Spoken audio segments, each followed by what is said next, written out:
الراجل ده قبل ما امشي نشل واحد عين يكفيكوا الشر اللي اسمه موسى فقيه ده.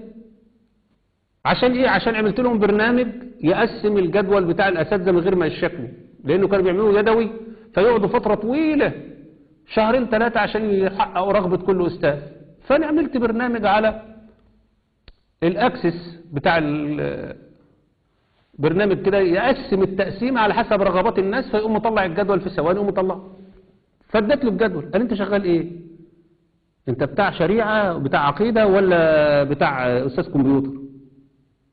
قلت له يا عم خد الجداول، انا رايح عمره الله اعلم ممكن يحصل لي حاجه. قال لا مش هيحصل لك حاجه والله كده. دي اخر كلمه قالها الراجل دي، قال لي مش هيحصل لك حاجه. وانا راجع في المخواء في الطريق بين مكه وابها حصلت حادثه، كله كان بيقول لنا، وهو السعوديين يبصوا يقولوا اشهد ولا لا اله الا الله محمد رسول الله، قولوا لام عبده، قولوا طلع